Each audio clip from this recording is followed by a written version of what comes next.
তারা এখানে জানিয়েছে ওয়ালাম্মা রাআল মুমিনুনাল আহসাব ক্বালু হাযা মা ওয়া'আদানা আল্লাহু ওয়া রাসূলুহু ওয়া সাদাকাল্লাহু ওয়া রাসূলুহু ওয়া মা যাদাহুম ইল্লা ঈমানান ওয়া তাসলিমা। সূরা হাসান 21 নম্বর পারা 19 নম্বর পৃষ্ঠা 13 নম্বর লাইনের 22 নম্বর আয়াতে আছে। তাফসীরে শেখ মুফাদ্দির এটা পাবেন। নবীজিকে আল্লাহ জানিয়েছেন, হে নবী, আপনি হক কম খুঁজে পান না।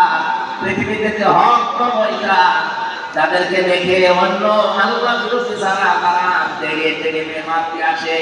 বাংলাদেশে কত বড় ইসলামের কাজ করছে দেখেন তো, কোনো দলের উপরে দাবিদের টার্গেট নেই, শুধু একটা দলকে ওরা দাবিয়ে রাখতে চাই।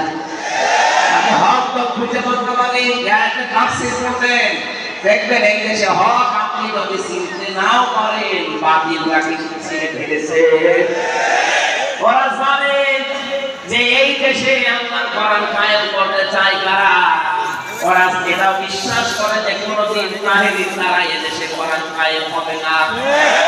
ওরা বিশ্বাস করে নজিবুল বছর মজহরদের দ্বারা জীবনে কোরআন দেশে কায়েম হবে না।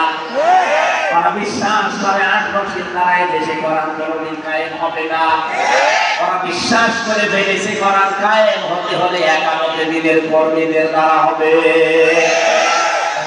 সমাজ মার্কেট এখন ঠেকাও, 91 দিনকে ঠেকাও। আল্লাহ বলেন না, এদেরকে ঠেকাতে কেউ পারবে না। অনুরিদু আন নামুন্না আলাল্লাযীনা ইসতুযিফু ফিল আরদ। জমিনে ফেরাউন একটা দলকে দুর্বল করে রাখতে চেয়েছিল কোণঠাসা করে, সেটা মুসা নবীর দল। আর আমি আল্লাহ ইচ্ছা করলাম তাদের উপর অনুগ্রহ করে জাতির ইমাম তাদেরকে আমি বানিয়ে দেব। আল্লাহ মনে আছে তাই বানিয়ে দিয়েছে। সারা দেশে দেখে ইসলামের ছয় কাজ চলছে। কথা বলেন না কারণ শুধু ইমাম বানাবো না, জমিনের উত্তরাধিকারী তাদেরকে আমি বানাবো। অনুমাক্কিনা লাহুম ফিল আরদ, জমিনের শাসন ক্ষমতা আমাদেরকে দেব।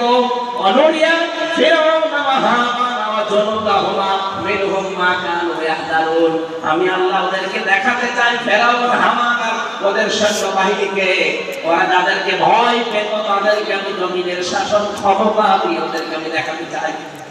এই বাংলাদেশে 14 বছরে যাদেরকে কোণঠাসা করে রাখা হয়েছিল, যাদেরকে দুর্বল করে রাখা হয়েছিল, সূরা কাসাসের 5 এবং 6 নম্বর আয়াত মনে হচ্ছে আল্লাহ দেখাচ্ছে। এই কথা বলে না কেন? এই মানুষগুলোকে আজ আল্লাহ ধরে ধরে জাতির ইমাম বানিয়ে দিচ্ছে। জাতির শুধু ইমাম না, দেশে